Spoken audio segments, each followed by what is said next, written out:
Olá, sejam muito bem-vindos a uma das plataformas digitais, seja aqui no Facebook, seja lá no Instagram, enfim, em qualquer campo da internet você nos encontra por esses 2 dedinhos de prosa digital, virtual eu diria, contando com a sua participação, que é sempre muito importante, encaminhando a sua opinião, seu comentário, muito valioso para nós, assim como a sua dúvida também, que você pode nos enviar, para que num desses momentos, como é o caso de hoje, inclusive, num desses momentos interativos nós possamos trazer a tentativa do esclarecimento para a sua questão. Recebemos aqui uma dúvida de um rapaz, pediu para que não fosse identificado em virtude da situação familiar. Ele disse que os pais convivem com ele e ele tem receio em virtude dele ser o esteio, ser ali o arrimo, ser quem sustenta a sua família, seu pai e sua mãe. Ele diz assim: fará o que vai ser dos meus pais se eu vier a falecer. Eles dependem de mim. A pensão que o INSS paga é automática para os pais? Então, preservando a identidade deste amigo, pessoal inclusive, que nos fez essa pergunta, trouxe essa questão, a gente aproveita para explicar que na linha de dependentes que podem ser beneficiários de uma pensão por morte, existe o que nós chamamos de classes. A primeira classe são os dependentes diretos, aqueles que basta se provar a situação para que tenham direito. Filhos menores, por exemplo. Aquele segurado ou segurada que falece deixando filhos menores de idade, estes são beneficiários diretos. A cônjuge ou o cônjuge que prove ali a união estável ou casamento por mais de 2 anos também pode ter direito na pensão por morte deixada pelo segurado. Das classes seguinte seria então aquela referente aos pais e irmãos. Mas aí há, nessa questão que eu explico agora também, aproveitando a pergunta que nós recebemos, a questão de prevalência.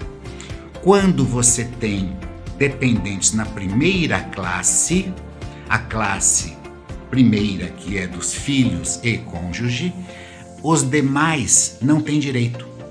Não pode ter, no caso do falecimento de um segurado, dependentes beneficiados de uma e outra classe. Quem já deixa filhos não deixa a pensão para os seus pais, porque ele tem dependentes diretos, que basta provar que são filhos, ou cônjuge, companheiro, companheira.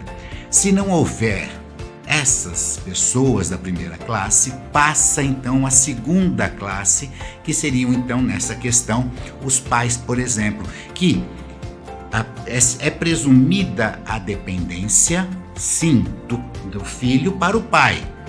Quando o filho depende do pai, é presumida essa dependência, mas a dependência do pai para o filho tem que ser provada. Então não se trata de uma prova feita apenas pelo grau de parentesco.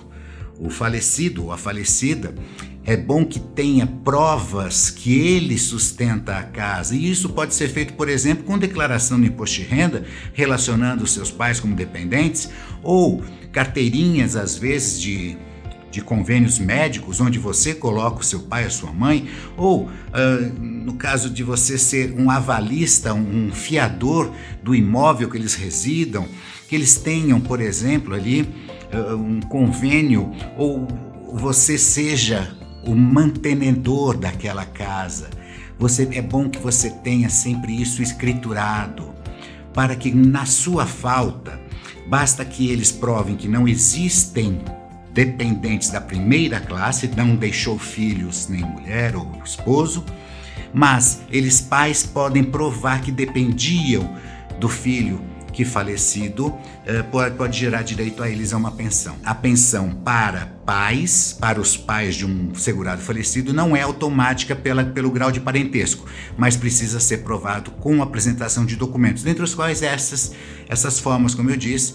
Algumas pessoas dizem assim, mas testemunho, depoimento dos vizinhos, isso é muito relativo e é provável que isso seja aproveitado em alguns casos na justiça, mas administrativamente, no INSS, documentos são a prova máxima, ou seja, como eu falei, carteirinha de dependente em convênios, em clubes, em contas que as pessoas possam fazer como crediário autorizado pelo filho, enfim, provas documentais para no momento de infortúnio possam vir a ter direito à pensão por morte. Dúvidas a esse respeito, entre em contato conosco e quem sabe numa próxima oportunidade não é a sua dúvida que a gente vai tentar esclarecer. Até lá, um abraço.